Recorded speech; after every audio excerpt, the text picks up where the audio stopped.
Hello and welcome to our discussion on accounting.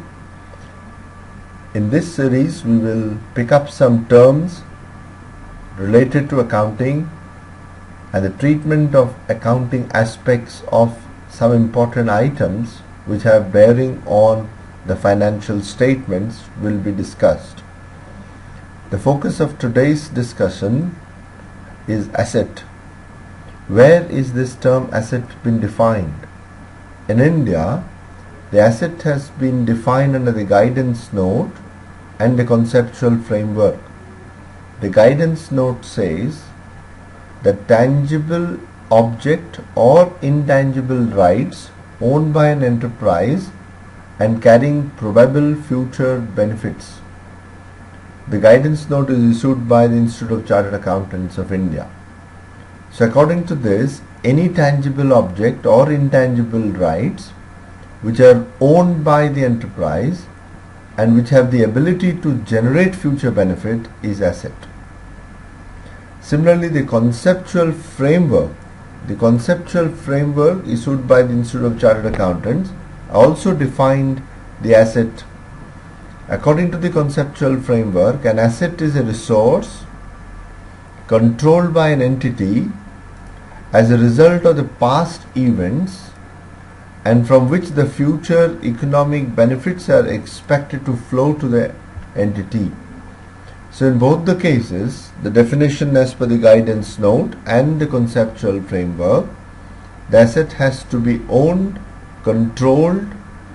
The conceptual framework says it has to be controlled. The guidance note says as per the own.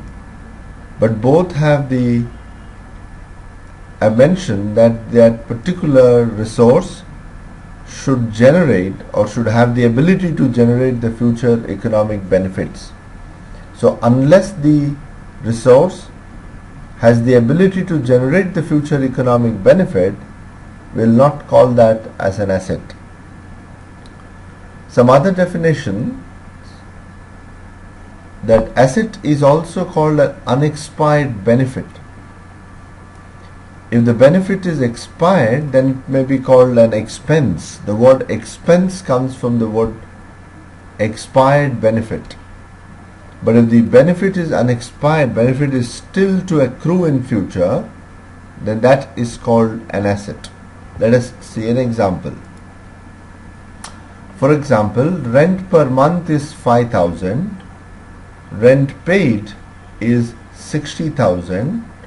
If we say that accounting period is 3 months, then the rent for the period expense is 5,000 into 3. But the payment is 60,000. So the excess of the payment over expense is an asset. So out of 60,000, 15,000 benefits expired and 45,000 benefits still to accrue. So therefore that is an asset. For example, if we change it to 6 months, if the accounting period, if we are preparing the financial statement for a period of 6 months, then the advance rent, which is an asset, will be 30,000. But if the period is 12 months, so in that case no unexpired benefit, entire payment has been treated as an expense. So if the payment is more than the expense, then there is an asset. If the payment is equal to the expense, no asset to that extent. The accounting issues relating to the asset. The accounting issues related to the assets are actually the recognition and disclosure of asset. Where, when and how to recognize the asset. In India, there are several accounting standards which deal with the recognition and disclosure of assets. There are AS2, valuation of inventories, AS3 about cash flows, AS6 about depreciation, AS10 about fixed assets, AS13 about investment, AS16 the treatment of the borrowing cost, AS19 leases. AS26 intangible assets. AS27 the interest in the joint ventures. AS28 impairment of assets, and AS30 deals with a financial instrument. So there are several accounting standards which directly or indirectly affect the asset accounting, particularly the recognition and disclosure of those items. But how are these assets presented? The presentation of financial in the financial statements, the presentation of assets in the financial statement is governed by the Schedule 6. The Schedule 6 says that asset has to be shown as current assets and the non-current assets.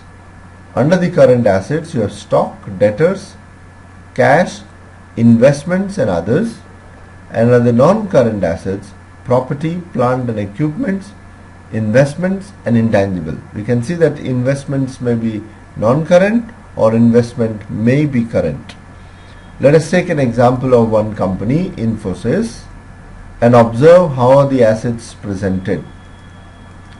We can see that just like the Schedule 6 has mentioned, the assets of Infosys have been classified broadly into non-current and the current assets, and under the non-current fixed assets, then there are non-current investments, there are some long-term loans and advances and other non-current assets. Under the current assets, they have current investments, trade receivable, debtors, cash and cash equivalents, and some short-term loan. Now every company is bound to show the assets as current assets and non-current assets.